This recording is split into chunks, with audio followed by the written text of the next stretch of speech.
काम किया है, काम करेंगे, झूठा वादा नहीं करेंगे। ग्राम पंचायत सरौली वार्ड क्रमांक 5 से सुयोग्य कर्मठ, जुझारू एवं संघर्षशील प्रत्याशी अजीज मेमन, चुनाव चिन्ह सिटी। तो आप सभी भाइयों से, आप सभी बहनों से, आप सभी माताओं से ये अनुरोध है कि अपने ग्राम पंचायत सरौली को स्वच्छ व सुंदर बनाने के लिए, भ्रष्टाचार मिटाने के लिए सिटी पर ही वोट करें और ज्यादा से ज्यादा संख्या में वोट दे करके और भारी से भारी मतों से विजयी बनावें। ग्राम पंचायत सरौली से भ्रष्टाचार को मिटाना है। ग्राम पंचायत सरौली से भ्रष्टाचार को मिटाना है। आप सभी का अगर साथ मिला तो साथ में मिल के विकास करेंगे, अपने ग्राम पंचायत सरौली को स्वच्छ व सुंदर बनाएंगे, विकास की तरफ लेकर जाएंगे, विकास की गंगा बहाएंगे। सिटी पर बटन दबाना है, अजीज मेमन को विजयी बनाना है। बहुजन विकास अघाड़ी को भाई अब की जीताना है। आप सभी से अनुरोध है कि 5 नंबर वाला बटन दबा करके, सिटी के निशान पर ही बटन दबा करके और अजीज मेमन जी को भारी से भारी मतों से विजयी बनाएं। हमारा निशान है सिटी। काम किया है, काम करेंगे, झूठा वादा नहीं करेंगे। आप सभी का साथ मिलाकर, साथ में मिल के विकास करेंगे। हर दुख सुख के घड़ी में काम आने वाले, आप सभी के साथ कंधों से कंधा मिलाकर के साथ चलने वाले युवा दिलों की धड़कन अजीज मेमन, चुनाव चिन्ह सिटी।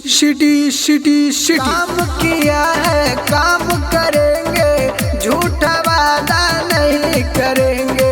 आप सभी का साथ मिलाकर, साथ में मिल के विकास करेंगे। किसी के बातों में आके चाचा बात को नहीं भुलाना है। बहुजन विकास अघाड़ी ग्राम पंचायत सरौली वार्ड क्रमांक 5 से सरपंच पद के भावी उम्मीदवार अजीज मेमन, चुनाव चिन्ह सिटी।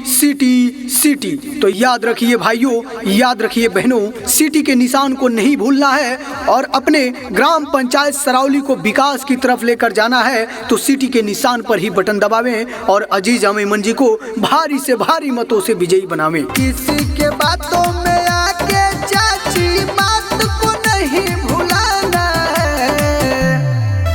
अरे सिटी पर बटन दबाना है, बहुजन विकास अघाड़ी को जिताना है। अजीज मेमन को इस बार विजयी बनाना है। सिटी।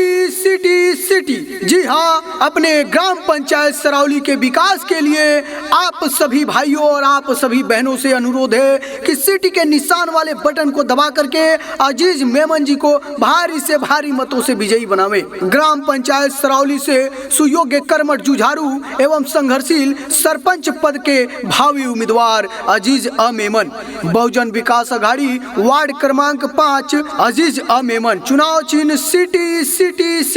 तो याद रखिए भाइयों, याद रखिए बहनों, सिटी के निशान वाले बटन को नहीं भूलना है और सिटी के निशान वाले बटन को दबा करके भारी से भारी मतों से विजयी बनाना है।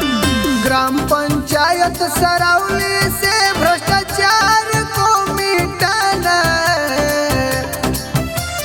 ग्राम पंचायत सरौली से भ्रष्टाचार को मिटाना है। आप सभी का अगर साथ मिला तो साथ में मिल के विकास करेंगे, अपने ग्राम पंचायत सरौली को स्वच्छ व सुंदर बनाएंगे, विकास की तरफ लेकर जाएंगे, विकास की गंगा बहाएंगे। सिटी पर बटन दबाना है, अजीज मेमन को विजयी बनाना है। बहुजन विकास अघाड़ी को भाई अब की जीताना है। आप सभी से अनुरोध है कि 5 नंबर वाला बटन दबा करके, सिटी के निशान पर ही बटन दबा करके और अजीज मेमन जी को भारी से भारी मतों से विजयी बनाएं। हमारा निशान है सिटी। काम किया है, काम करेंगे, झूठा वादा नहीं करेंगे।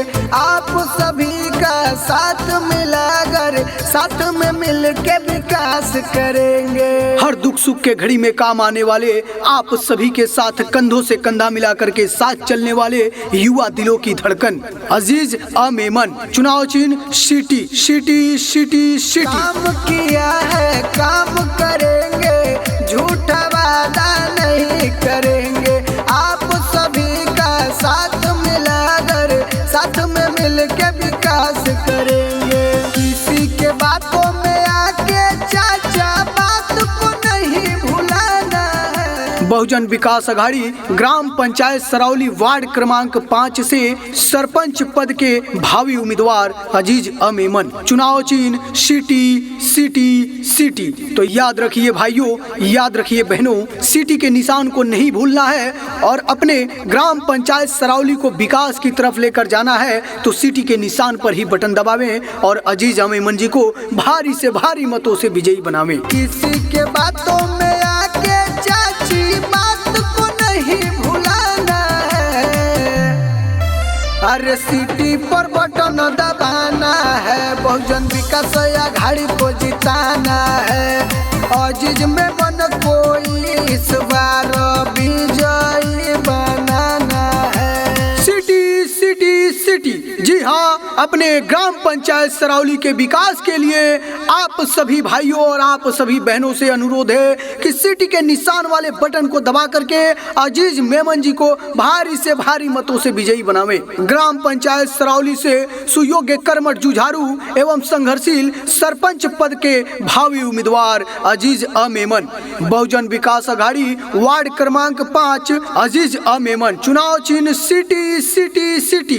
तो याद रखिए भाइयों, याद रखिए बहनों, सिटी के निशान वाले बटन को नहीं भूलना है और सिटी के निशान वाले बटन को दबा करके भारी से भारी मतों से विजयी बनाना है। ग्राम पंचायत सरौली से भ्रष्टाचार को मिटाना है।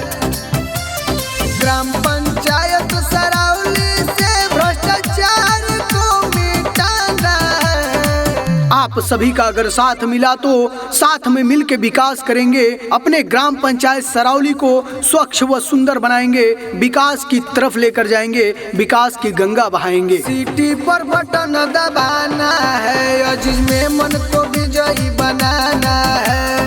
बहुजन विकास अघाड़ी को भाई अब की जिताना है। आप सभी से अनुरोध है कि 5 नंबर वाला बटन दबा करके सिटी के निशान पर ही बटन दबा करके और अजीज मेमन जी को भारी से भारी मतों से विजयी बनाएं। हमारा निशान है सिटी सिटी सिटी। काम किया है काम करेंगे, झूठा वादा नहीं करेंगे। आप सभी का साथ मिलाकर साथ में मिल के विकास करेंगे। हर दुख सुख के घड़ी में काम आने वाले, आप सभी के साथ कंधों से कंधा मिलाकर के साथ चलने वाले युवा दिलों की धड़कन अजीज मेमन। चुनाव चिन्ह सिटी सिटी सिटी सिटी। काम किया है काम करेंगे, झूठा वादा नहीं करेंगे। आप सभी का साथ मिलाकर साथ में मिल के विकास करेंगे। किसी के बातों में आके चाचा बात को नहीं भुलाना है। बहुजन विकास अघाड़ी ग्राम पंचायत सरौली वार्ड क्रमांक 5 से सरपंच पद के भावी उम्मीदवार अजीज मेमन। चुनाव चिन्ह सिटी सिटी सिटी। तो याद रखिए भाइयों, याद रखिए बहनों, सिटी के निशान को नहीं भूलना है और अपने ग्राम पंचायत सरौली को विकास की तरफ लेकर जाना है तो सिटी के निशान पर ही बटन दबावें और अजीज मेमन जी को भारी से भारी मतों से विजयी बनावें। किसी के बातों में आके चाची बात को नहीं भुलाना है। अरे सिटी पर बटन दबाना है, बहुजन विकास अघाड़ी को जिताना है। अजीज मेमन को इस बार विजयी बनाना है। City city city. जी हाँ, अपने ग्राम पंचायत सरौली के विकास के लिए आप सभी भाइयों और आप सभी बहनों से अनुरोध है कि सिटी के निशान वाले बटन को दबा करके अजीज मेमन जी को भारी से भारी मतों से विजयी बनावे। ग्राम पंचायत सरौली से सुयोग्य, कर्मठ, जुझारू एवं संघर्षशील सरपंच पद के भावी उम्मीदवार अजीज मेमन। बहुजन विकास अघाड़ी वार्ड क्रमांक 5 अजीज मेमन। चुनाव चिन्ह सिटी सिटी सिटी। तो याद रखिए भाइयों, याद रखिए बहनों, सिटी के निशान वाले बटन को नहीं भूलना है और सिटी के निशान वाले बटन को दबा करके भारी से भारी मतों से विजयी बनाना है।